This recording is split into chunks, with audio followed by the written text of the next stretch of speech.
जय हिंद दोस्तों। आइए आज हम लोग देखेंगे आधुनिक भारत में। ठीक है, इसके पहले हम लोगों ने सब मिला करके 3 क्लास की, सब मिला के 3 क्लास हम लोग पूरा कर चुके हैं। ठीक है, ये हमारा आज का चौथा क्लास है। इसमें आज हम लोग का जो मेन रूप से जो चैप्टर है, बहुत इंपॉर्टेंट चैप्टर है एग्जाम के व्यू से, जिसमें गवर्नर जनरल और वायसराय से संबंधित जो भी क्वेश्चन बनेंगे, जो भी प्रीवियस ईयर के स्टेट पीसीएस में पूछेंगे, ठीक है, उसे हम लोग पूरा आज डिस्कशन करेंगे। कोशिश करेंगे कि कम से कम समय लें, लेकिन जो भी क्वेश्चन ज़्यादा ज़रूरी है उसके ऊपर डिस्कशन करेंगे। ठीक है, तो ध्यान दीजिएगा, ये बहुत लंबा वीडियो बन जाएगा, इसीलिए हम कोशिश करेंगे इसको पार्ट 1 और पार्ट 2 में जो है कि 2 क्लास में हम आपका ये ख़त्म करेंगे। तो ये हमारा पार्ट 1, आज का पार्ट 1 रहेगा। बहुत जल्दी इसको हम लोग समाप्त करने की कोशिश करेंगे। ठीक है, यदि हमारे चैनल पर नए हैं तो चैनल को सब्सक्राइब कर लीजिए, है ना। तो चलिए फर्स्ट क्वेश्चन की ओर हम लोग बैठते हैं। चलिए फर्स्ट क्वेश्चन की ओर बढ़ते हैं। फर्स्ट क्वेश्चन हमारा है कि निम्न कथनों पर विचार कीजिए। तो रॉबर्ट क्लाइव जो था बंगाल के प्रथम गवर्नर जनरल थे? तो जी नहीं, बंगाल के गवर्नर जनरल था, सिर्फ गवर्नर था। ठीक है, बंगाल का गवर्नर था रॉबर्ट क्लाइव, प्रथम गवर्नर। जबकि प्रथम गवर्नर जनरल बोल देगा आपको, तो इनका याद रख लीजिएगा, वारेन हेस्टिंग्स थे। कौन थे? वारेन हेस्टिंग्स थे। ठीक है, वारेन हेस्टिंग्स। ओके, ये आप याद रखेंगे।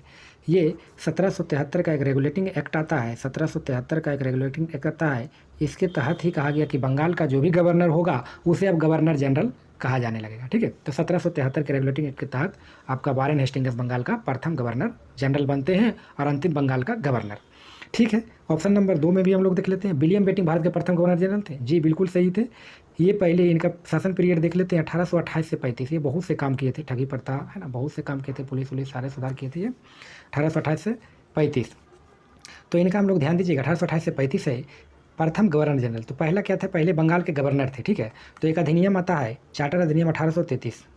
ठीक है, इसी तरह से जो है कि इसका पूरा एक अधिकार हो जाता है, पूरा स्थायी रूप से जम जाता है, ये एक अधिकार भारत पे हो जाता है 1833 अधिनियम के तहत। ये बंगाल को छोड़कर बोलता है चलो बंगाल तो कर ही रहे हैं शासन, पूरे भारत पर कर दिया जाए। तो उसके लिए क्या करता है, इसी अधिनियम के तहत घोषणा करता है कि अब जो भी बंगाल का गवर्नर जनरल होगा वो भारत का गवर्नर जनरल होगा। तो ये अधिनियम के तहत जो है आपका विलियम बेटिंग आपका बंगाल का गवर्नर के साथ साथ ही पूरे भारत के गवर्नर जनरल घोषित किए जाते हैं, नियुक्त किए जाते हैं। ठीक है, तो चलिए, तो हमारा ऑप्शन नंबर सिर्फ 2 सही है, तो बी आंसर हो जाएगा। ठीक है, चलिए नेक्स्ट क्वेश्चन देखते हैं। क्वेश्चन नंबर 2 है हमारा,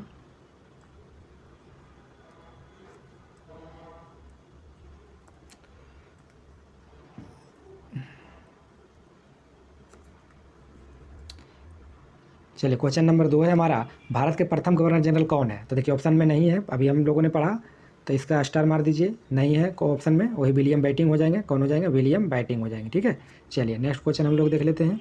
क्वेश्चन नंबर 3, क्वेश्चन नंबर 3 का रहा है कि भारत का प्रथम गवर्नर जनरल कौन था? सेम क्वेश्चन है, देखिए ऑप्शन में नहीं दिया है, ये भी आपका विलियम बेटिंग जी हो जाएंगे। ठीक है, विलियम बेटिंग। ओके, चलिए नेक्स्ट क्वेश्चन, क्वेश्चन नंबर 4 की ओर देखते हैं। क्वेश्चन नंबर 4 का आता है कि निम्नलिखित घटनाओं पर विचार कीजिए। तो देखिए, क्लाइव जो होता है, क्लाइव भारत में कब आगमन होता है? इस तरह का क्वेश्चन आपको पीसीएस लेवल पर ही, कमीशन लेवल के एग्जाम में ही क्वेश्चन पूछे जाएंगे। और आप कल ध्यान दीजिएगा, आजकल आज के डेट में क्या हो रहा है कि सारे जो एग्जाम है, दरोगा लेवल का एग्जाम है, जो भी सारे इसको फॉलो कर रहे हैं पीसीएस के लिए। ठीक है, जो भी क्वेश्चन है, तो बेटर है कि आप पढ़िए, यहाँ तक कि एसएससी भी सारा फॉलो कर रहा है, तो बेहतर है कि आप डिटेल में पढ़िए। तो ज़्यादा से ज़्यादा क्वेश्चन पढ़ाएंगे और क्वेश्चन पकड़ाएंगे भी। ठीक है, तो वही आपको बता रहे हैं। तो चलिए, क्लाइव का पुनः भारत में आगमन, ठीक है, ये आगमन जो होता है 1765 में इसका आगमन होता है। कब होता है? 1765, ये मई महीना में इसका आगमन होता है। ठीक है, मोटा मोटी पकड़ लेंगे। इलाहाबाद की संधि याद रखिएगा, 12 अगस्त, पिछले क्लास में हम लोगों ने पढ़ा, 12 अगस्त 1765 में सालम द्वितीय करता है। बक्सर की लड़ाई जो होता है ये आपका 22 अक्टूबर 1764 को होता है, बक्सर की लड़ाई। ठीक है, अब वारेन हेस्टिंग्स का जो बंगाल का गवर्नर जनरल बनता है, देखिए यहाँ भारत है, मिस से ये गलती है, ये बंगाल होगा। बंगाल का तो गवर्नर जनरल विलियम बेटिंग बने थे, तो ये बंगाल का गवर्नर जनरल बनता है, ये आपका 1773 के रेगुलेटिंग एक्ट के तहत 1774 इसमें बनता है। ठीक है, 1774 भी हमने पीछे डिस्कशन किया। तो इसको देखिए सजा दीजिए भाई, सजा देंगे, सबसे पहले 64 वाला आ जाएगा, तो ये आपका 3 हो जाएगा। 3 के बाद देख लीजिए, फिर 1765 वाला मई वाला पहले आ जाएगा, 3, 1, 2, फिर लास्ट वाला में ये 4 आ जाएगा। ठीक है, 3, 1, 2, 4। तो देख लेते हैं हम किस में है, 3, 1, 2, 4। तो ऑप्शन नंबर हमारा क्या हो जाएगा? बी हो जाएगा, 3, 1, 2, 4। ओके, चलिए नेक्स्ट क्वेश्चन देख लेते हैं। क्वेश्चन नंबर 5 देख लेते हैं। क्वेश्चन नंबर 5 कह रहा है कि निम्नलिखित कथनों में कौन सा कथन सही है। ठीक है, तो देख लीजिए। कह रहा है जन प्रशासन की नींव जो है वारेन हेस्टिंग्स द्वारा मजबूती से रखी गई, जिस पर ऊपरी संरचना कर्नवालिस ने किया। बिल्कुल सही है, वारेन हेस्टिंग्स भी बहुत काम किए, उसके ऊपर ही कर्नवालिस बहुत ढंग के अलग जो है कि काम किए हैं कर्नवालिस, है ना। चलिए अगला, ईस्ट इंडिया कंपनी के सैनिक और सैनिक सुधार करने में सहायक क्लेव का जाता है। बिल्कुल सही है, इन्होंने ही नींव, भारत में नींव डाला, आपका ब्रिटिश सत्ता को मजबूती प्रदान किया शुरुआत में। चलिए अगला है, लॉर्ड विलियम बेटिंग सबसे बड़े ब्रिटिश शासकों में से एक था, क्योंकि उसने भारत में ब्रिटिश साम्राज्य को संग्रहित किया। जी नहीं, विलियम बेटिंग ऐसा कुछ काम नहीं किए, सती प्रथा का अंत करते हैं, ये सब कुछ इंपॉर्टेंट कामें करते हैं, ठगी प्रथा का अंत करते हैं। ठीक है, तो आप ये जो है कि नहीं, पूरी तरह से इनके पहले भी बहुत से गवर्नर आ चुके हैं, तो ये जो है आपका गलत है। ठीक है, अगला कह रहा है लॉर्ड डलहौजी ने द्वितीय के सिद्धांत के आधार पर साम्राज्य का, तो डलहौजी आप जानते हैं डॉक्ट्रिन ऑफ लेफ्ट के तहत जो है ये हड़प नीति का के तहत जो है क्षेत्र को मिला लेता है, हड़प कर लेता है। तो हमारा कह रहा कौन सा सही नहीं है पूछ रहा था। ठीक है, कौन सा सही नहीं है, तो ऑप्शन नंबर हमारा क्या हो जाएगा, सी हो जाएगा। क्या हो जाएगा, सी। चलिए नेक्स्ट क्वेश्चन देख लेते हैं। क्वेश्चन नंबर 6 है। क्वेश्चन नंबर 6 है, भारत में ब्रिटिश साम्राज्य का संस्थापक कौन था। ठीक है, तो याद रखिए भारत में ब्रिटिश साम्राज्य का संस्थापक जो था आपका जो था लॉर्ड क्लाइव था। कौन था, लॉर्ड क्लाइव। आप कैसे याद रखेंगे इसको हमको, कि लॉर्ड क्लाइव ही जो था बंगाल का पहला गवर्नर, बंगाल का जो था फर्स्ट गवर्नर था। ठीक है, यही नियुक्त हुआ था।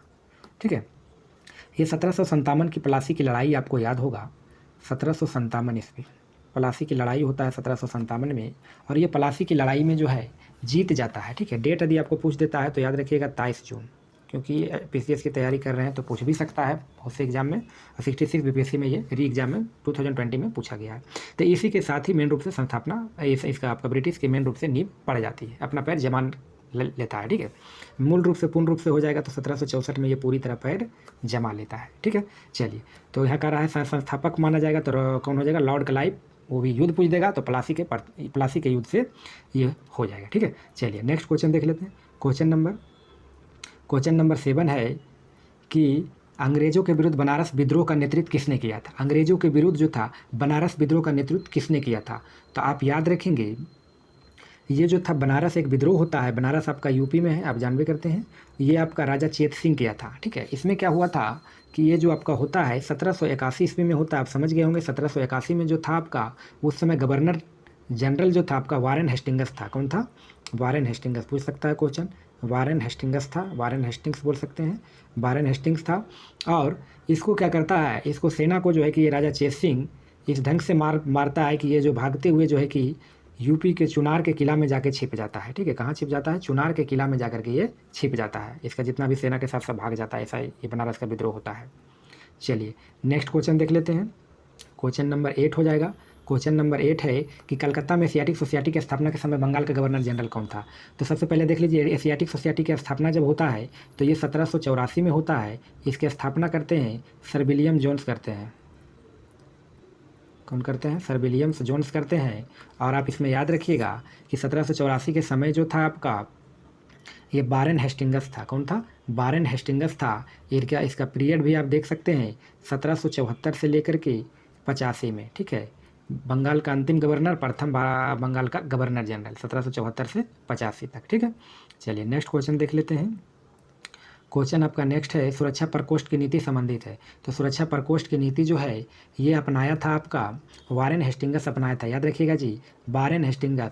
सुरक्षा का मतलब अपने राज्यों को सुरक्षा प्रदान करना। ठीक है, तो इसमें मान लिया जाए ये अंग्रेज है, ये क्या करता है कि आपका ये मान लीजिए भारत है। ठीक है, इधर इससे मैसूर से भी खतरा था, इधर इससे मराठा से भी खतरा रहता है, और इधर आपका अफ़गान से भी जो है इसको खतरा रहता है। ठीक है, अफ़गान से भी इसको क्या रहता है, अफ़गान से भी इसको खतरा रहता है। इसके लिए जो है ये सुरक्षा प्रकोष्ठ की नीति अपनाता है। ठीक है, मजबूती प्रदान करने के लिए, इसके समक्ष खड़ा होने के लिए, ये जो भी रियासतें थी इसके समक्ष खड़ा होने के लिए ये सुरक्षा प्रकोष्ठ की नीति अपनाता है। इसको अन्य नामों से भी याद रखिएगा, घेरे की नीति भी आप याद रख सकते हैं। घेरे की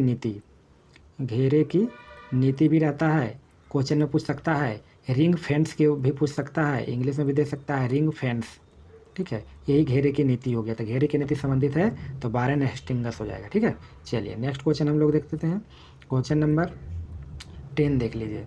तभी देखिए आ गया रिंग फेंस की नीति कौन हो जाएगा, वारेन हेस्टिंग्स हो जाएगा। ज़्यादा इसमें डिस्कशन क्या करें। चलिए नेक्स्ट क्वेश्चन देखते हैं, क्वेश्चन नंबर 11। क्वेश्चन नंबर 11 देखिए, कारण निम्नलिखित में किसने बंगाल में दैत्य शासन प्रणाली को समाप्त किया। तो दैत्य शासन प्रणाली का मतलब हो गया कि दैत्य शासन का मतलब हो गया कि सब अलग अलग, सेंट्रल में कोई और हो और स्टेट में, इसका स्टेट में कोई और हो, ठीक है। ये दैत्य शासन में अलग अलग कामें जो है, ये मतलब एक हाथ में ये नहीं रहेगा, ठीक है। दैत्य शासन में अलग अलग हाथों में रहेगा। यहाँ कोई रेवेन्यू कुछ और करने वाला है, यहाँ में पहुँचते पहुँचते मतलब 2 हाथों में चला जाता है। इसी को द्वैध शासन कहते हैं, डल गवर्नमेंट, यानी 2 सरकारें, ठीक है। तो ये जो था सबसे पहले आपका क्लाइव लाता है। दैत्य शासन की शुरुआत जो करता है क्लाइव करता है। कौन करता है, क्लाइव करता है। जबकि इसको ख़त्म कर देता है तो ख़त्म करता है वारेन हेस्टिंग्स करता है। कौन करता है, वारेन हेस्टिंग्स करता है। और आप जानते होंगे 1765 में एक सहायक संधि होता है, इलाहाबाद की संधि। इसके तहत आपका बिहार बंगाल और आपका उड़ीसा, बिहार बंगाल उड़ीसा के दीवानी प्रदान होता है। इसके लिए आपका रजा खां और सिताब खान को जो है कि नियुक्त करता है। रजा खान और सिताब खान को जो है बिहार के लिए नियुक्त करता है, ठीक है। तो उसको हटा देता है, उपगवर्नर जो भी था उसका हटाने के बाद जो है इसको डायरेक्ट बोलता है, मालिकाना हक दे देता है कि आप डायरेक्ट जो है इसका कलेक्शन करना है, ठीक है। चलिए नेक्स्ट क्वेश्चन देख लेते हैं। तो क्वेश्चन नंबर, इसमें तो आप जानिए कि बंगाल में दैत्य शासन हो जाएगा, कौन खत्म किया, तो कर्नवालिस हो जाएगा, ऑप्शन नंबर सी। चलिए नेक्स्ट क्वेश्चन देख लेते हैं, क्वेश्चन नंबर 12। क्वेश्चन नंबर 12 है कि बंगाल में द्विशासन प्रणाली किसके द्वारा लागू की गई थी। देखिए अब पूछ रहा है द्विशासन प्रणाली किसके द्वारा लागू की गई थी। तो आप याद रखेंगे इसकी जो शुरुआत होती है, दैत्य शासन प्रणाली की शुरुआत होती है 1765 ईस्वी में होती है, ठीक है। 1765 ईस्वी में होता है। ये शुरू करता है रॉबर्ट क्लाइव करता है। कौन करता है, रॉबर्ट क्लाइव करता है दैत्य शासन की शुरुआत, ठीक है। और ख़त्म अभी अपने हम लोगों ने पढ़ा, वारेन हेस्टिंग्स कर देता है। ये करता है 1772 में जाके ख़त्म कर देता है। ज़्यादा दिन चला नहीं भैया, 1772 में आपका वारेन हेस्टिंग्स इसको ख़त्म कर देता है, ठीक है। वो भी करता है कोर्ट ऑफ डायरेक्टर के तहत जो है इसको समाप्त कर देता है, ठीक है। चलिए नेक्स्ट देख लेते हैं, क्वेश्चन नंबर 13 है कि किस गवर्नर जनरल पर महाभियोग का मुकदमा चला गया था। याद रखिएगा वारेन हेस्टिंग्स जो था, वारेन हेस्टिंग्स के समय ही जो था, ये वारेन हेस्टिंग्स के समय ही आपका गीता का भी जो अनुवाद यही सब करवाता है ना, गीता का भी अनुवाद करवाता है, मदरसा का ये सब हो गया, सारा इसी के समय में होता है, ठीक है। तो एक चीज़ से ध्यान दीजिएगा, इसके ऊपर महाभियोग का मुकदमा चलाया जाता है। किसके ऊपर, वारेन हेस्टिंग्स का मुकदमा चलाया जाता है। जब वहाँ जाता है ब्रिटेन में तो वहाँ के संसद जो है इसको दोष मुक्त कर जाता है। तो क्यों इसके ऊपर महाभियोग चलाया गया, वही आपका जो है कि ये जो था कुछ करप्शन करता है, निरंकुश शासन करता है, इसके तहत जो है इसके ऊपर महाभियोग वारेन हेस्टिंग्स के, लेकिन इसको दोष मुक्त कर देता है, लेकिन अंतिम में जो है ये आत्महत्या करके मर जाता है, ठीक है। तो चलिए नेक्स्ट क्वेश्चन हमारा हो जाएगा क्वेश्चन नंबर 14। क्वेश्चन नंबर 14 कारण निम्नलिखित में किस पर ब्रिटिश संसद में महाभियोग मुकदमा चलाया गया था। तो अभी हम लोगों ने देखा, ये ऑप्शन नंबर सी हो जाएगा, वारेन हेस्टिंग्स हो जाएगा, ठीक है। जनरल डायर तो ये आपका जलियांवाला बाग हत्याकांड से है, ठीक है। रॉबर्ट क्लाइव ये बंगाल का पहला गवर्नर था, बंगाल का पहला गवर्नर हो जाएगा, ठीक है, पहला गवर्नर। और सर जॉन शोर। चलिए नेक्स्ट क्वेश्चन देख लेते हैं, क्वेश्चन नंबर 15। क्वेश्चन नंबर 15 कह रहा भारत में न्यायिक संगठन की स्थापना किसने किया। भारत में न्यायिक संगठन की स्थापना किसने किया, ठीक है। तो भारत में न्यायिक संगठन की स्थापना जो करता है ये लॉर्ड कॉर्नवालिस करता है। कौन करता है जी, लॉर्ड कॉर्नवालिस करता है। इसी में ये क्या करता है, इसके लिए दीवानी और फौजदारी, ठीक है, दीवानी फौजदारी ये सबको अलग अलग कर देता है, ठीक है। ये जो है न्यायालय के तहत जो क्या करता है सबको अलग अलग कर देता है। 1793 ईस्वी में याद रखिएगा, ठीक है, 1793 ईस्वी में अलग अलग सबको कर देता है, ठीक है।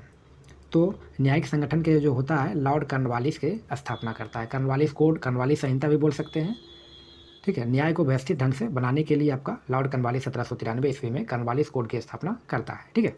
चलिए नेक्स्ट क्वेश्चन देख लेते हैं, क्वेश्चन नंबर 16 कह रहा है निम्न में से किस गवर्नर जनरल ने भारत की प्रसिद्धाबद्ध सिविल सेवा कोविडेंट सर्विस ऑफ इंडिया का सृजन किया, जो कालांतर में भारतीय सेवा के नाम से जानी गई। तो ये भी आपका करते हैं कॉर्नवालिस ही करते हैं। कौन करते हैं, कॉर्नवालिस ही करते हैं, ठीक है। चलिए नेक्स्ट, यानी भारतीय सिविल सेवा ICS इंडियन सिविल सर्विसेज। पहले इसका एग्ज़ाम जो होता था कहाँ होता था, आपका इंग्लैंड में जाकर के एग्ज़ाम इसका परीक्षा देना पड़ता था, ठीक है। सबसे पहले जो पास करते हैं सत्येंद्र नाथ टैगोर सबसे पहले ये एग्ज़ाम पास करते हैं, ठीक है। चलिए नेक्स्ट हम लोग देख लेते हैं। और भारत, एक चीज़ और इसमें थोड़ा हम बता देते हैं, भारत में जो ये एग्ज़ाम होता है सबसे पहले रीडिंग के समय में 1922 ईस्वी में होता है, ठीक है। चलिए नेक्स्ट क्वेश्चन, क्वेश्चन नंबर 17 कह रहा है भारतीय लोक सेवा का परिवर्तन, भारतीय लोक सेवा का परिवर्तन किया गया। तो भारतीय लोक सेवा का परिवर्तन जो किया जाता था, लोक सेवा हो गया तो कर्नवालिस मार दीजिए, ऑप्शन नंबर बी, अभी हम लोगों ने डिस्कशन किया। और अगला क्वेश्चन है कि 18वीं शताब्दी के उत्तरार्ध में किसे प्राय कंपनी बहादुर की शानो शौकत का स्थानीय प्रतिनिधि कहा गया। तो ये दरोगा, दरोगा जो नाम दिया गया है ये अंग्रेज़ों के द्वारा ही उसी समय है। पहले क्या होता था, किसान जो होता था, किसानों का जो है ज़मींदारों के साथ झगड़ा हो जाता था, ठीक है, ठीक है। तो उस समय क्या होता था, इसके लिए हर 20 से 30 मील में, हर 20 से 30 जो है मील पर जो है एक थाना का नियुक्त किया जाता था। वो थाना का थानेदार को ही दरोगा कहा जाता था, जो कि किसानों के लिए लड़ाई झगड़ा के लिए जो है कि मेन रूप से स्थानीय प्रतिनिधि का ये काम करता था। कुछ भी होता था तो जाकर के वहाँ जाता था शानो शौकत में, इसलिए दरोगा बाबू इसको कहा जाता है, ठीक है। चलिए नेक्स्ट क्वेश्चन हो जाएगा क्वेश्चन नंबर 19। क्वेश्चन नंबर 19 है लॉर्ड कॉर्नवालिस की कब्र कहाँ स्थित है। याद रखिएगा, लॉर्ड कॉर्नवालिस की जो मृत्यु हो जाता है यूपी में हो जाता है, यूपी के गाजीपुर में हो जाता है। तो ऑप्शन नंबर हमारा क्या हो जाएगा, ए हो जाएगा, ठीक है। इसकी जो मृत्यु हो जाता है, इसकी मृत्यु 1805 ईस्वी में हो जाता है, ठीक है, 1805 ईस्वी में हो जाता है। इसका पीरियड आप लोग याद रख लेंगे, 1786 से लेकर के 1793 ईस्वी में इसका पीरियड था, ओके। क्वेश्चन पूछेगा आपको, एक ये इन्होंने लॉर्ड कॉर्नवालिस ने एक अस्थाई बंदोबस्त, ये ज़मीन से संबंधित है, मतलब भूमि का जो है कि राजस्व की कलेक्शन के लिए था। अस्थाई बंदोबस्त भी यही लाता है ना। न्यायिक संहिता भी यही लेता है, लोक सेवा का प्रवर्तक भी इसी को माना जाता है। तो अस्थाई बंदोबस्त भी 1793 ही आप याद रखेंगे, ओके। चलिए नेक्स्ट क्वेश्चन देख लेते हैं, क्वेश्चन नंबर 20 कह रहा है, क्वेश्चन नंबर 20 कह रहा है, ये IAS का क्वेश्चन है, IAS प्री 2018। लॉर्ड ब्लेजली द्वारा लागू की गई सहायक संधि व्यवस्था के बारे में लिखित में कौन सा कथन लागू नहीं होता, यानी कौन सा कथन गलत है, ठीक है। तो देखिए लॉर्ड ब्लेजली ये सहायक संधि के लिए फेमस है, ठीक है। लॉर्ड ब्लेजली सहायक संधि के बारे में हम लोग पूरा डिस्कशन करेंगे डिटेल में, तो सहायक संधि के बारे में ध्यान दीजिएगा। तो सबसे पहले इसमें हम एक एक करके पढ़ लेते हैं। दूसरों के खर्च पर एक बड़ी सेना बनाए रखना, तो ये सही है। भारत को नेपोलियन के खतरे से सुरक्षित रहना, ये भी सही है। भारत कंपनी के लिए एक नियत आय का प्रबंधन करना, ये ऐसे का वैसा कुछ नहीं है, ये आपका गलत है, ठीक है, गलत ही पुकारा है। भारतीय रियासतों के ऊपर ब्रिटिश सर्वोच्चता का स्थापित करना, ये भी सही है। तो देखिए थोड़ा हम लोग डिस्कशन कर देते हैं कि सहायक संधि ये ब्लेजली अपनाता है। सहायक संधि का मतलब हो जाता है कि जब उस समय 1797 की बात है, 97, 98 में आया, उस समय की बात है कि जब ब्लेजली भारत में आता है शासन करने, तो उस समय मानिए तो बहुत ही अंधकारमय स्थिति में था, बहुत ही अंधकारमय स्थिति में था। क्योंकि आप नेपोलियन जाते थे, वो साम्राज्य जो था, उसका साम्राज्य नेपोलियन उधर ग्रीस मिस्र सबको जीतते हुए आगे बढ़ रहा था, और उसका अगला टारगेट भारत था। और इसके लिए जो था ब्लेजली के लिए बहुत चुनौती था। इसमें क्या करता है, याद रखिएगा, यह क्या करता है कि भारतीय रियासत, देसी रियासत दो जो भी था, देसी रियासत, ठीक है, ये रियासत में से राजा हो जाता है। देसी रियासत की जो राज्य था उसी को, राज्य को ही रियासत बोलते हैं। देसी रियासत जो भी था उससे क्या करता है, ये संधि कर लेता है, सहायक संधि, और बोलता है कि हम जो है आपको सेना देंगे, और सेना का जो है आपको वेतन आपको देना पड़ेगा, उसके लिए खर्चा आपको देना पड़ेगा, ठीक है, खर्च उर्च सारा सेना मेरा रहेगा, खर्चा आपको देना पड़ेगा। तो यहाँ के राजा मान गए और बोला कि जो भी मेरा दुश्मन होगा, मेरा यूरोपीय देश जो भी मेरा दुश्मन होगा, उसको सहायता जो है नहीं करना है, ठीक है, मेरा दुश्मन को सहायता नहीं करना है, नौकरी नहीं देना है, ये सारा चीज़ जो है इसके तहत, संधि के तहत था। इससे ही होता है। और इसको सबसे पहले मानने वाला था, ब्लेजली के सहायक संधि के आधार पर मानने वाला था, तो पहला हैदराबाद था। हैदराबाद का निज़ाम मान लेता है, 1798 ईस्वी में ही ये मान लेता है, ठीक है, हैदराबाद के निज़ाम मान लेता है। और उसके बाद मैसूर मान लेता है 1799 में, फिर तंजावुर, उसके बाद अवध मानता है, ठीक है। लेकिन एक क्वेश्चन है, डायरेक्ट सहायक संधि सबसे पहले अपनाने वाला बोल देगा तो 1765 ईस्वी में अवध हो जाएगा, उसके बारे में हम लोग डिस्कशन आगे करेंगे। लेकिन ब्लेजली के समय बोल देगा तो सबसे पहले आपका हैदराबाद के निज़ाम हो जाएगा, ठीक है। तो इसमें हम लोगों ने देखा कि दूसरों के खर्च पर एक बड़ी सेना रखा था, भारत के नेपोलियन को खतरा से डर था, इसका बिल्कुल सही है। तो भारतीय रियासत को ऊपरी ब्रिटिश सर्वोच्च स्थापित करना था, बिल्कुल था, अपना स्थापित करना था। तो ऑप्शन नंबर हमारा सी जो है इसमें गलती, कंपनी के लिए नियत आय का प्रबंध नहीं करना था। तो ऑप्शन नंबर हमारा सी इसका आंसर हो जाएगा, ठीक है। चलिए नेक्स्ट क्वेश्चन देख लेते हैं। क्वेश्चन नंबर 21 है कि लॉर्ड बलेजली की सहायक संधि को स्वीकार करने वाला पहला मराठा सरदार कौन था। तो देखिए मराठा सरदार जो था ये आपका पेशवा बाजीराव द्वितीय था। पेशवा बाजीराव कौन था? पेशवा बाजीराव द्वितीय था। ये 1802 का बसीन की संधि होता है। इस संधि के तहत जो है सहायक संधि स्वीकार करता है। ठीक है, चलिए नेक्स्ट क्वेश्चन देख लेते हैं। Question number 22। क्वेश्चन नंबर 22 है कि 1802 के बसीन की संधि पर हस्ताक्षर किसके मध्य हुआ था। तो ये जो आपका होता है अंग्रेजों और बाजीराव द्वितीय के मध्य होता है। बाजीराव द्वितीय पेशवा थे, तो ऑप्शन नंबर हमारा बी अभी हम लोगों ने डिस्कशन किया। चलिए नेक्स्ट क्वेश्चन देख लेते हैं। Question number 23। क्वेश्चन नंबर 23 है कि सहायक संधि को स्वीकार करने वाला पहला शासक कौन था। देखिए ये बलेजली का जिक्र नहीं किया, क्वेश्चन पर थोड़ा ध्यान दीजिएगा, IAS का क्वेश्चन है, बलेजली का जिक्र नहीं किया। बलेजली का जिक्र कर देगा तो इसमें हैदराबाद हो जाएगा। हैदराबाद के निज़ाम सबसे पहले करता है। हैदराबाद के बाद आपका हो जाएगा मैसूर हो जाएगा। ठीक है, मैसूर हो जाएगा। अब मैसूर के बाद आपका तंजौर हो जाएगा। तंजौर के बाद आगे होगा। ठीक है, 3 याद रखेंगे। बलेजली ये 1798 हो जाता है, ये 99 हो जाता है। ठीक है, और ये भी आपका ये दोनों 99 हो जाता है। ठीक है, तो देखिए सहायक संधि सिंपली पूछ दिया तो इसमें ऑप्शन ए हो जाएगा, क्योंकि 1765 में ही जो है कि संधि कर लेता है, सहायक संधि अपना लेता है। सबसे पहले सहायक संधि स्वीकार करना पहला शासक अवध के नवाब 1765। ठीक है, लेकिन जब बलेजली का नाम आ जाएगा तो हैदराबाद का निज़ाम पहला आपका आ जाएगा। ठीक है, तो हमारा संधि के स्वीकार करने वाला पहला शासक तो ऑप्शन नंबर हमारा ए अवध का नवाब। चलिए नेक्स्ट क्वेश्चन देख लेते हैं। क्वेश्चन नंबर 24 हो जाएगा कि कह रहा है सहायक संधि को किसके काल में क्रियान्वित किया गया। ठीक है, तो किसके शासनकाल में क्रियान्वित किया जाता है। तो सहायक संधि बलेजली के समय में क्रियान्वित किया जाता है। ठीक है, ये सहायक संधि के तहत ही आपका जो है सब देशी रियासत के साथ सहायक संधि करता है। चलिए नेक्स्ट क्वेश्चन, निम्नलिखित में सहायक संधि स्वीकार नहीं किया। तो ये भी बहुत मस्त क्वेश्चन है। सहायक संधि लगभग बहुत से स्वीकार कर लेता है, हैदराबाद भी कर लेता है, जोधपुर भी कर लेता है, मैसूर शासक भी कर लेता है, जबकि याद रखिएगा इंदौर के होलकर राज नहीं करता है। ठीक है, तो ये हमारा ऑप्शन नंबर क्या हो जाएगा, बी हो जाएगा। ठीक है, ये नहीं करता है। चलिए नेक्स्ट क्वेश्चन देख लेते हैं।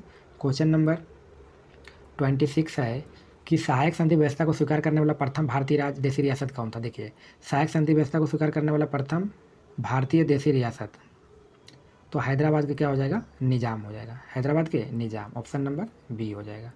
चलिए नेक्स्ट क्वेश्चन नंबर 27 देख लेते हैं कि निम्नलिखित पर विचार कीजिए जिन्होंने लॉर्ड बलेजली के साथ सहायक संधि की थी और उनके द्वारा संधियों का। तो ये देखिए बहुत हार्ड क्वेश्चन इस ढंग का हो जाता है, तो आपको चारों को जानना जरूरी होता है।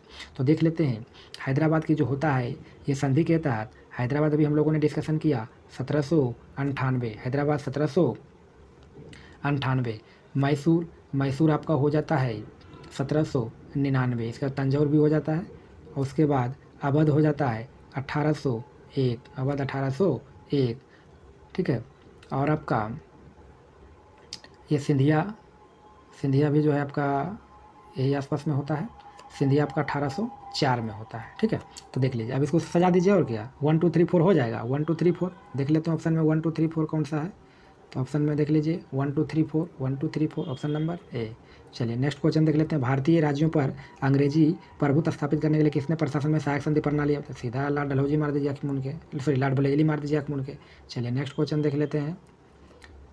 क्वेश्चन नंबर 29 कि ईस्ट इंडिया कंपनी की राजपूत राज्यों में सहायक संधि करने का मुख्य उद्देश्य था। तो ईस्ट इंडिया कंपनी का राजपूत राज्यों में सहायक संधि का क्या था। तो ऑप्शन नंबर इसका डी मारिए आँख मूंद करके कि अंग्रेजों की प्रभुसत्ता सब, जो भी अंग्रेज का रीजन यहाँ है, जो भी भारत में रीजन कर रहा है तो अपना प्रभुसत्ता अपना वर्चस्व जमाने के लिए ये कर रहा है। तो ऑप्शन नंबर क्या हो जाएगा, डी हो जाएगा। क्या हो जाएगा, ऑप्शन नंबर डी हो जाएगा। चलिए नेक्स्ट क्वेश्चन देख लेते हैं।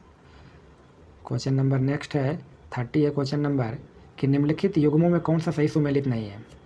तो देखिए बक्सर का युग 1764 सही है। सहायक संधि बलेजली अपनाता है। सहायक संधि कौन अपनाता है, बलेजली अपनाता है सहायक संधि।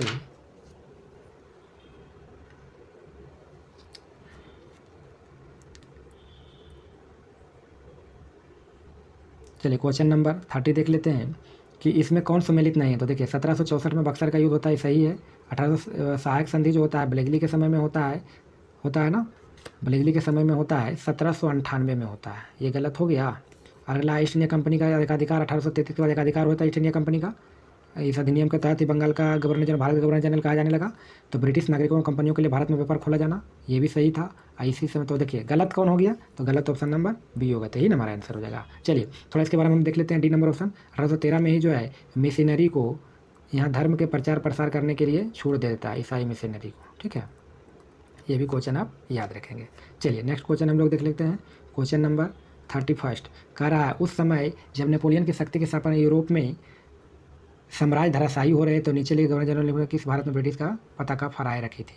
तो वही सहायक संधि अपना लेता है बलेजली जी डर से, तो ऑप्शन नंबर हमारा सी हो जाता है। चलिए नेक्स्ट क्वेश्चन हो जाएगा, आंग्ल नेपाल युद्ध किसके शासनकाल में हुआ था। तो आंग्ल नेपाल युद्ध आप याद रखेंगे, ये जो आपका होता है लॉर्ड हेस्टिंग्स के समय में होता है। किसके समय में होता है, लॉर्ड हेस्टिंग्स के समय में आंग्ल नेपाल युद्ध होता है। देखिए बहुत बढ़िया क्वेश्चन है, पीछे बीपीएससी में, ये बीएसएससी में भी क्वेश्चन ये पूछा जाता है। आंग्ल नेपाल युद्ध होता है, ये जो चलता आंग्ल नेपाल युद्ध 1814 से लेकर के 1816 तक चलता है, ठीक है। इसकी एक संधि होती है सुगौली की संधि। कौन संधि होता है भाई जी, सुगौली की संधि, ठीक है। ये सुगौली की संधि 1816 में होता है। इसके तहत जो ही इस युद्ध का समाप्त किया जाता था। तो उस समय गवर्नर जनरल जो होता आपका लॉर्ड हेस्टिंग्स था। तो ऑप्शन नंबर हमारा बी। चलिए नेक्स्ट क्वेश्चन देख लेते हैं। सुगौली की संधि आ गया, तो इसको ताकमुन करके मार दीजिएगा। तो ऑप्शन नंबर डी 1815 है, यानी 1800 क्या होगा 16 होगा सुगौली की संधि। एक्चुअली इस पर 1815 में हस्ताक्षर होता है, अनुमोदन 1816 में होता है, ठीक है। चलिए नेक्स्ट क्वेश्चन देख लेते हैं। नेक्स्ट क्वेश्चन है 34, क्वेश्चन नंबर 34, निम्नलिखित में कौन सा युग्म सही सुमेलित नहीं है। तो देखिए ये आपका जो बक्सर का युद्ध होता है, बक्सर का युद्ध में हेक्टर मुनरो सैनिक का नेतृत्व कर रहा था, सही है। लॉर्ड हेस्टिंग आंग्ल नेपाल युद्ध अभी 1814 से 16 हम लोगों ने देख लिया। लॉर्ड ब्लेजली जो था चतुर्थ आंग्ल मैसूर युद्ध, ये भी आपका सही है, ठीक है। जबकि याद रखिएगा तृतीय आंग्ल मराठा युद्ध, तृतीय आंग्ल मराठा युद्ध ये जो होता है आपका 1817 से 1817 से लेकर के 18, तो इस समय आपको याद अभी तुरंत होगा नेपाल आंग्ल नेपाल युद्ध हम लोगों ने देखा। तो ये कर्नवालिस नहीं होगा, ये लॉर्ड हेस्टिंग्स होगा। कौन होगा, लॉर्ड हेस्टिंग्स होगा, लॉर्ड हेस्टिंग्स, ओके। चलिए तो कौन सा सम्मिलित नहीं है, तो ऑप्शन नंबर डी हो जाएगा हमारा। चलिए नेक्स्ट क्वेश्चन देख लेते हैं। क्वेश्चन नंबर 35, क्वेश्चन नंबर 35 देख लेते हैं। तृतीय आंग्ल मराठा युद्ध संबंधित है, तो लॉर्ड हेस्टिंग्स हमारी ऑप्शन नंबर सी। जो क्वेश्चन ऑलरेडी डिस्कस कर चुके हैं उसके ऊपर ज़्यादा समय क्यों दें, है ना। चलिए अगला है, सर थॉमस रो मुंड्रे किन वर्षों में मद्रास के गवर्नर रहे। तो याद रखिएगा ये जो गवर्नर रहता है आपका 1820 से 27 रहता है। कब रहता है, 1820 से लेकर के 27 तक रहता है, ठीक है। ये इनका पीरियड है। आप याद रखिएगा इसी समय क्या करता है, ये दक्षिण भारत के तमिलनाडु में अस्थायी बंदोबस्त आप जानते हैं कर्नवालिस, जबकि एक ये नया भू राजस्व वसूली करने के लिए एक नया व्यवस्था अपनाता है जिसको रैयत बाड़ी व्यवस्था बोलते हैं। बहुत मस्त क्वेश्चन है, रैयत बाड़ी व्यवस्था, ठीक है। रैयत बाड़ी व्यवस्था ये अपनाता है, ये आपका तमिलनाडु में अपनाता है। कहाँ अपनाता है, तमिलनाडु, ठीक है। तमिलनाडु में सबसे पहले अपनाता है। इसका जन्मदाता था कौन, टॉमस मुनरो था, ठीक है। और कैप्टन रीड भी याद रखें, कैप्टन रीड, ये दोनों मिलकर के ही इसको लागू किया था, ठीक है। कैप्टन रीड, रैयत बाड़ी व्यवस्था। जिला भी पूछ देगा, ज़्यादा डीपली पूछ देगा तो बारामहल जिला। कौन जिला, बारामहल जिला, आप याद रख लेंगे। जिला कौन हो जाएगा, बारामहल जिला, ओके। चलिए तो सर टॉमस मुनरो हो गया। चलिए नेक्स्ट क्वेश्चन हम लोग देख लेते हैं। क्वेश्चन नंबर 37, तथाकथित कुशासन के आधार पर किस गवर्नर जनरल ने मैसूर के राज्य के प्रशासन को ले लिया था, ठीक है। तो ये आपका हो जाएगा 1831 ईस्वी की बात है, ठीक है। 1831 ईस्वी की बात है। ये विलियम बेटिंग, उसमें आप जानते होंगे इनका पीरियड 1835 था। 1831 ईस्वी की बात है कि ये क्या करता है, मैसूर को उसकी कुशासन के आधार पर, कि बढ़िया से नहीं चला रहा है भैया मैसूर वाला, तो वो क्या करता है 1835 में क्या करता है, इसको कुशासन आधा करके उसको जो है कि अपने प्रदेश में इसको मिला लेता है, इस रियासत को, ठीक है। और एक चीज़ याद रखेंगे 1834 में 3 साल के बाद कुर्ग भी कर्नाटक में है आपका, ठीक है, इसको भी मिला लेता है। चलिए नेक्स्ट क्वेश्चन हम लोग देख लेते हैं। क्वेश्चन नंबर, बंगाल के गवर्नर जनरलों में कौन एक तृतीय आंग्ल मैसूर युद्ध से संबंध है। तृतीय आंग्ल मैसूर युद्ध, तो तृतीय आंग्ल मैसूर युद्ध आप सभी जानते हैं कि टीपू सुल्तान के बीच में होता है तृतीय आंग्ल मैसूर युद्ध, ठीक है। लॉर्ड कर्नवालिस उस समय था और टीपू सुल्तान, ठीक है, टीपू सुल्तान था।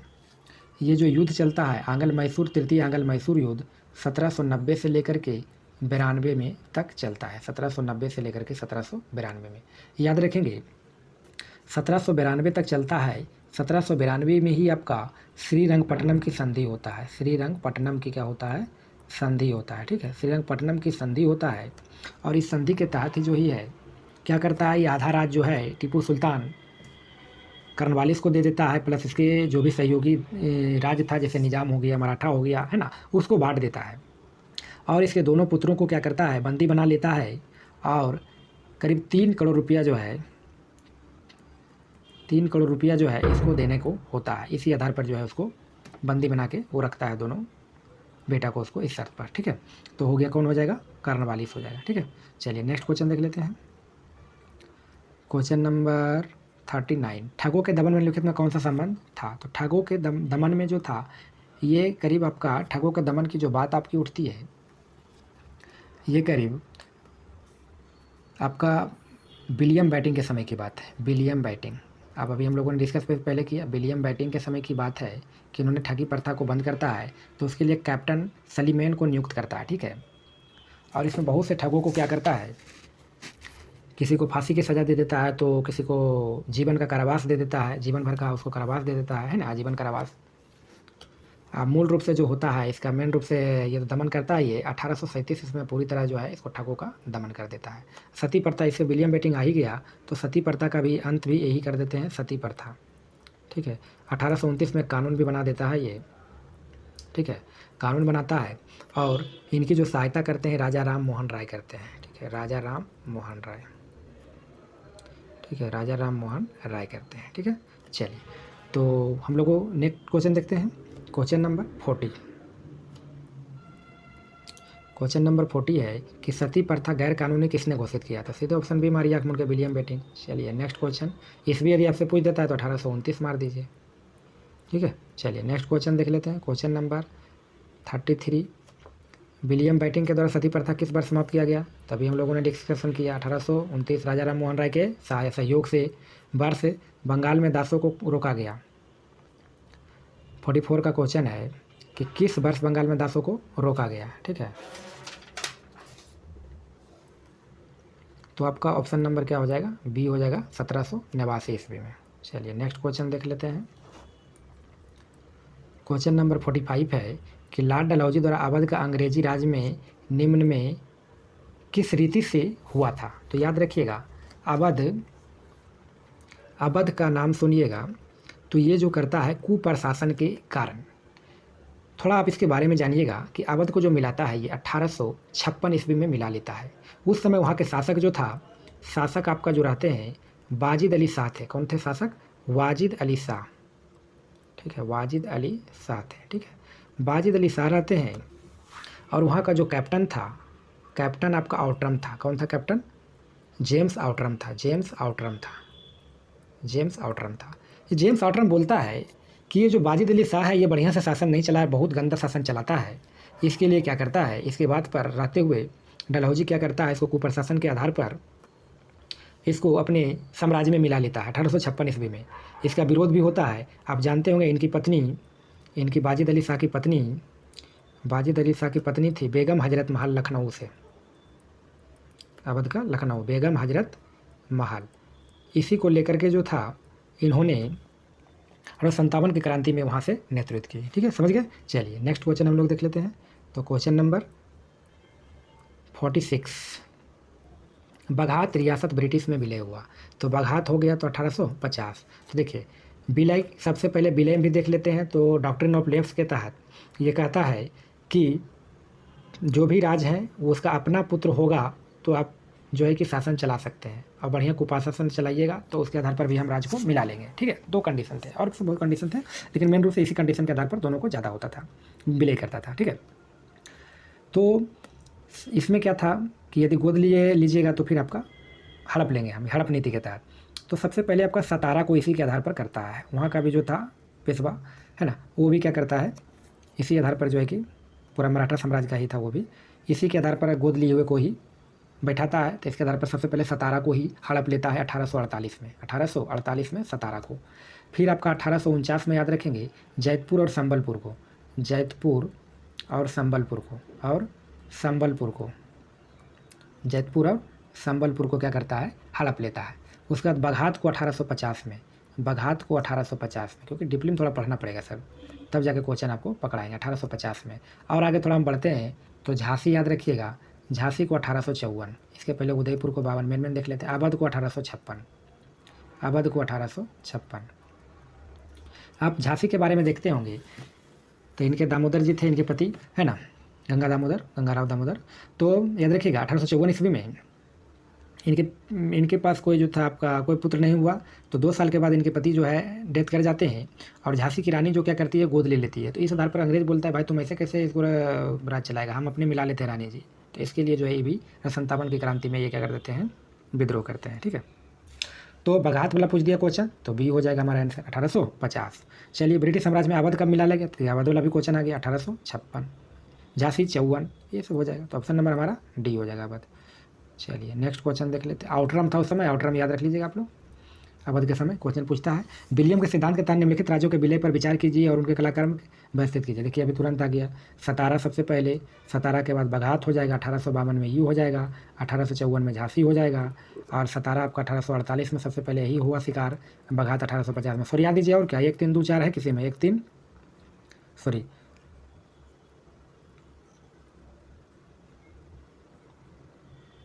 1 3 4 2, 1 3 4 2 हो जाएगा, तो ऑप्शन नंबर क्या हो जाएगा, सी हो जाएगा। ठीक है, ऑप्शन नंबर सी। चलिए नेक्स्ट क्वेश्चन देख लेते हैं।